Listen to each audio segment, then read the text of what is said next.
Well, good morning and welcome to a glorious morning in Wigan.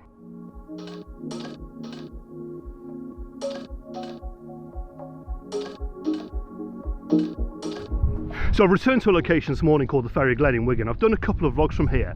Now the reason why I've chose here today is because we've had quite a bit of rainfall over the last couple of nights. Now every time I've been here, well, I discovered it at the beginning of the summer or sort of the springtime, and we hadn't had a lot of rain. Now that's changed. The game has changed, and the past sort of 48, well longer actually, last 3-4 days, we've had quite a substantial amount of rain. So it'd be interesting to see once I get into the valley, into the Glen area, what the actual waterfalls are like. There's two main waterfalls that are through there, and hopefully they're full of water and a little bit different from what I've taken before. So it's sort of trial and error this morning, sort of see what I get. I've not been in there yet. I'm going to go there in the next sort of 5-10 minutes, but at the moment I'm just taking some shots of this lone tree in the field. Now I've done these before, but yeah, I wanted to get it in the morning with the sunrise, and that's what we've got now. You can probably tell by the light on my face, it's just starting to rise. So I'm going to crack on, take a couple of images, and yeah, join you in a little bit.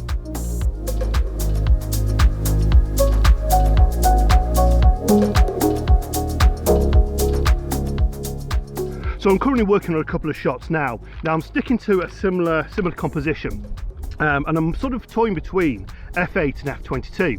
Now the reason why I'm going up to f22 is because we've got the sun that's just risen just above that hedgerow over there. So I'm hoping to get a little bit of a sunburst, sun flare coming through the trees. I'm not really sure that's working at the moment. It's gone a little bit hazy. Now to get those sunbursts, starbursts, whatever you want to call them, it needs to be fairly clear, and we've not got that this morning. But from what I've seen in the back of the camera, it seems okay.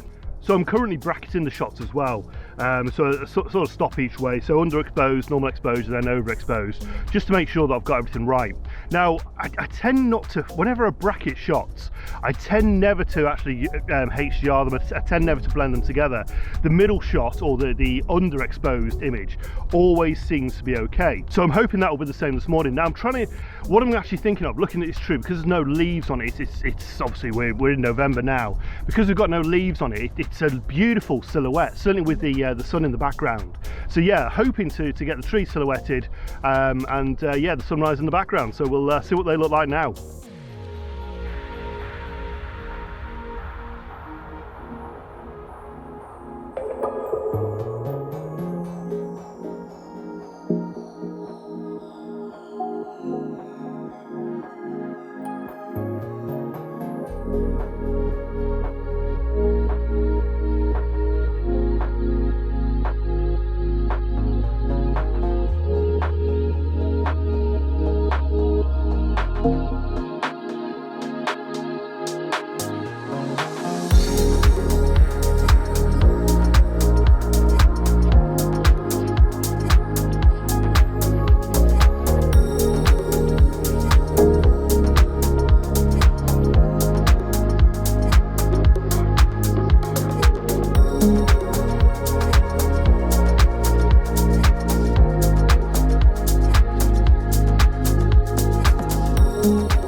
So as we've got the morning commuters just behind you guys going across on the train, I'm stood here in a field at 7 o'clock in the morning taking the sunrise. Doesn't get better than this.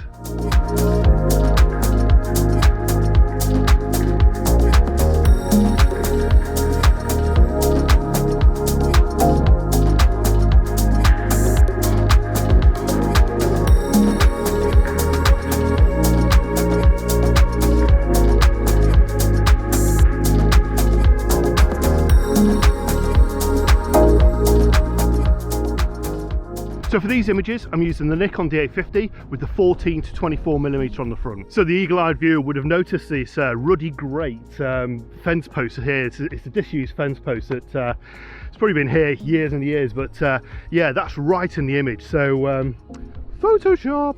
Yeah, that's really the reason why Photoshop was invented. Now I know a few people have issues with people doctoring images, and the purists of you want to make sure the images are as best as you can get in camera. And yes, I completely agree with that. I'm not going to start doing sky replacements and adding fairies and unicorns in the background. It just wouldn't look right. But I think something like that fence post, I think Photoshop really comes into its element of removing things that yeah, shouldn't really be there. I think a lot of people get too much into it, a bit of a they get knickers in a twist, really, don't they, when you start editing images and you start processing images. But that's the reason why we come out to these locations, is to get the beauty of the location.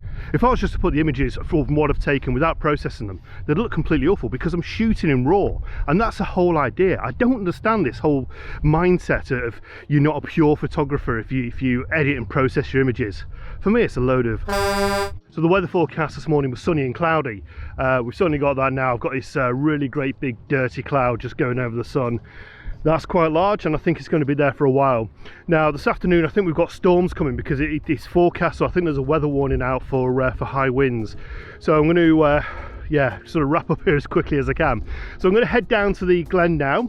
Now we've lost the light, I don't particularly need the light to, for where we're going, and when you see it, I'll kind of sort of talk you through it and what it looks like, and the reason why you don't need the light. But yeah, I think from this part of the location with the lone tree in the background, it's yeah, it's probably time to wrap up and head off. It's not that far, it's only over there. Right, see you in a moment. So one of the questions I get asked quite a lot, and it seems to be increasing certainly over the past 12 months, is why I don't put the EXIF data on. Now the EXIF, I can't even say it, EXIF data is what the settings are on the camera when I took that image. Now, I try and reply to each of you to sort of explain why, and I always feel it comes across a bit wishy-washy. Honestly, I'm stood in the middle of the countryside and all I can hear is sirens. We've got the M6 less than a mile away, and yeah, just sirens of ambulances, police cars. Oh. But anyway, the reason why I don't put that data on the screen, and it's quite simple, is because I'll arrive to a location. So I've just shot that tree, for example, and the settings I had when I first started are completely different to the settings I had now. The settings halfway through that shoot are completely different to what if I was to go there now.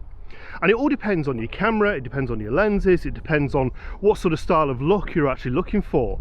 And I'm going to say this in the nicest possible way, but I'm not really sure what you need that data for. A matter of 10 minutes in the same location, just with different light, completely changes the image. And what I certainly don't want to do is give you guys, I don't know, say you were coming here to shoot, and I took this miraculous image, it was the best image in the world, gave you the EXIF data, you come along on a different day, on a bit of a cloudy day, and yeah, it's completely different settings. So that's the reason why I don't give that data, because it's irrelevant.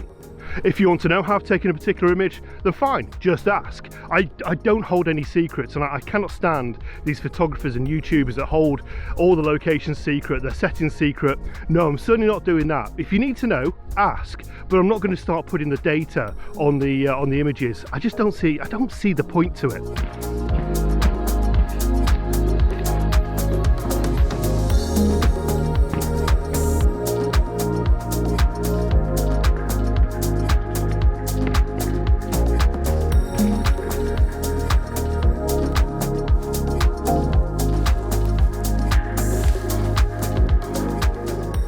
Floor here this morning is absolutely glorious. We're at the start of November, and yeah, majority of the leaves are fallen, and it's just this golden look across the floor. It's absolutely glorious.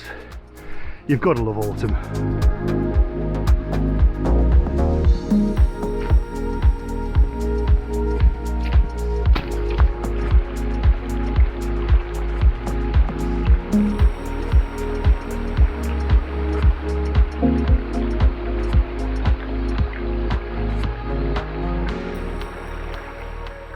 When I said before we've lost the light, never a truer statement has been made. It's completely grim and murky. It's a completely different day. Right, cracking on, just going up a few stairs, getting the exercise in, and yeah, heading off.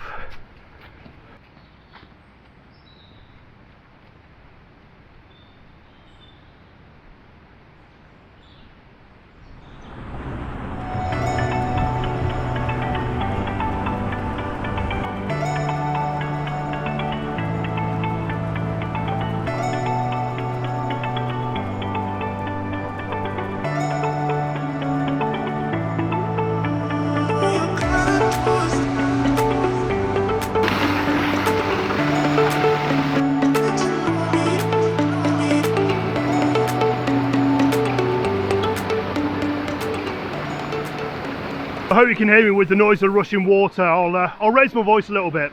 So I'm currently just focusing now just on the way the stream is leading up to the main part of the waterfall, and it's giving a lovely sort of S shape all the way into where the main waterfall is. What I'm doing, I'm actually bracketing the shots again, but my main base of the focus is 2 seconds, f10 ISO 64. And what I'm doing, I'm actually underexposing quite a lot, probably about 2 or 3 stops, because we've got such a contrast between the sort of dark foliage around here. As I said, we've got no light, the light is completely gone. So as you can probably tell by that scene there, we've got quite dark rocks, we've got dark leaves on the ground. The moss seems to be very dark as well. But then we've got the contrast of the rushing white water. Now if I expose for the rocks, it's going to be completely wrong. The water is going to be too bright, it's going to be blown out. So what I'm making sure I'm doing, I'm underexposing, like I say, for about 2 stops, just to make sure that the water is, you can get some texture in there, you can get some colour, and it's not just blown out completely. But then with the bracketing, I'll be able to get raise a lot of the shadows that are in the rocks as well. I'm probably trying to get some of the greens out and get some of the beautiful colours, the real autumnal colours here, the greens, the browns, yeah, just that autumn feel. I want to make you be able to smell this image. It smells glorious in here. It smells autumnal. I hope I'm making sense. I hope I'm not just talking rubbish, but yeah, there's that real autumnal smell here, and it's a complete different scene from when I was last here. Last time I was here, it was a very small amount of water. The waterfall was almost non-existent, so it was long exposures. I was trying to get the exposures as long as I could, just to try and get something into that image. Today we've got the rushing water, but we haven't got the light. Now what happens here later on in the day, when we do get sunlight, because we've got the spray coming off the rocks just at the bottom of the waterfall, you almost get rainbows and you get lovely spray sort of coming across as well. And when the light hits that, it's something magical. We're not going to get that today, clearly, with the way the weather conditions are. But yeah, I couldn't ask. That's the only thing. I mean, when I say I couldn't ask for any more, I could. You can always ask for more. But yeah, with the way the water is today, oh, it's special. I love it. I absolutely love it when it's like this. So I'm going to concentrate getting a few more images. I've got the 24-70 on the front of it. That seems to be just right for framing the shot. I've also got the polarizing filter on that as well, which just takes a lot of the glare off everything as well, because everything's wet. We've had that rain last night. Sorry, my voice is going. We had that rain last night. Everything's got a bit of glare on it, so it just removes that, adds a bit of depth into the water, and yeah, really puts some contrast in it. So I guess it's time for you to see those images, so I'll put those on screen now.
I was debating this morning whether to bring the macro lens out, and I'm so glad I did, because the mushrooms here, they're so untouched, and yeah, they're just growing so well.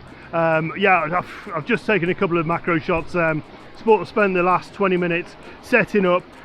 It's so much more difficult doing macro shots with a tripod. When I first started doing them, I was ranking the ISO up to 400. But I thought, no, I'll spend a little bit of time and just sort of work the composition a little bit better, and yeah, set the tripod up so I can get a cleaner, sharper shot. So that's what I've done. I've set the tripod up, and it's a lot of faffing about, it's a lot of messing around, but yeah, it's like any photography.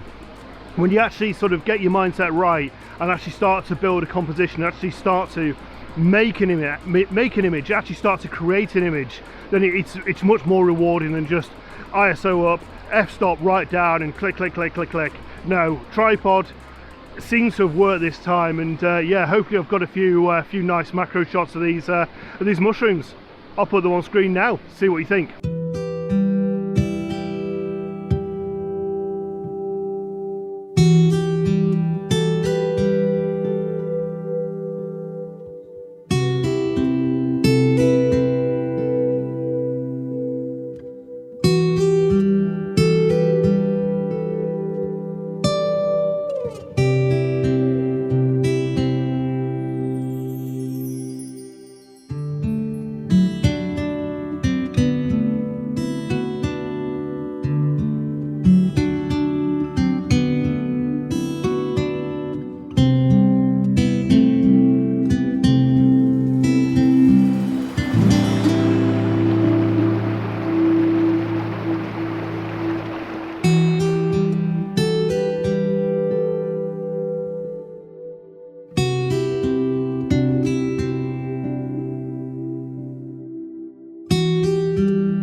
Right, I'm going to crack on, see what else I can get from this location, and yeah, catch you in a little bit.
I've got leaves falling all around me. Obviously we're in autumn, but I think it's getting quite windy up there now. The weather forecast is, I think it's yellow warnings for wind later on this afternoon. But yeah, I think the wind's starting to build up a little bit now. So I'm going to sort of wrap up from here and head home. I've actually had to take the coat off though, because I'm quite warm and I'm really well protected down here in this glen, this sort of ravine. And yeah, you wouldn't believe that above you the weather's looking quite horrendous. So I've taken a few shots now of the waterfall in the distance. Where is it? There, is that it? Yeah. So I've taken a few images now of that waterfall. Now I was reluctant to come up here because in the past I've sort of shot this and it's been great with sunlight on. And when I've come here and there's been no sunlight, it's been a little bit drab. But with the way the water is now, the actual volume of water we've got coming through, I think it sort of makes something a little bit more different. So yeah, I've taken a few images, sort of shot around up on the top platform, on the side, actually in the water, further back. And yeah, there's actually a little island as well with some mushrooms on I say an island, it's an old trunk of a tree with some mushrooms on and a little bit of greenery grown on there. So I focused that image to get that one quite sharp with the waterfall in the background. So hopefully they've turned out okay.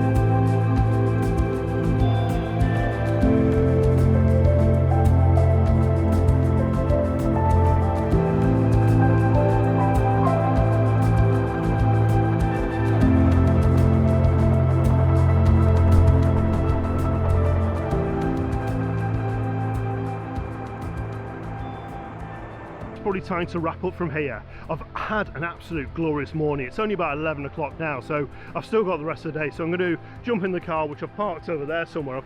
I've pretty much dumped it because the sunrise this morning, I wanted to get here just before the sunrise, so dumped the car, pegged it across that tree, and yeah, I'll try and find it. I'm sure it's safe, I'm sure it's somewhere, probably covered in leaves now.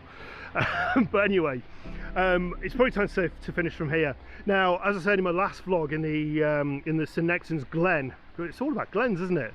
Fairy Glen, St Nextons Glen, and Glen. I said in my last vlog that I was going to head off to Cornwall for the next one. And that it will be the next vlog. I'm leaving. I've got to pack tonight. I'm leaving. When am I going? Saturday morning. Today's currently Thursday. So yeah, I'm going to Cornwall again on Saturday morning. Myself and Sarah are going down there. Something a little bit different. I'm going to do a vlog from there. I'm going to try and get a couple of vlogs from there, but the main one will be something quite unique and something I've never done before. And this is, yeah, I'm a little bit nervous, really excited about it, but a little bit nervous as well. And I'll reveal all on the next vlog. Yeah, definitely reveal all on the next vlog. So from St Nextons Glen here in Wigan, the next time I'll join you will be in Cornwall. So yeah, time to wrap up from here. So I hope you enjoyed the video. If you have, give me the thumbs up. If you haven't done so already, please consider subscribing and leave a note in the comments and let me know who you are, where you're from, and I'll get back to you as soon as I can. So from the Fairy Glen in Wigan, time to say goodbye. All the best, take care, bye bye now.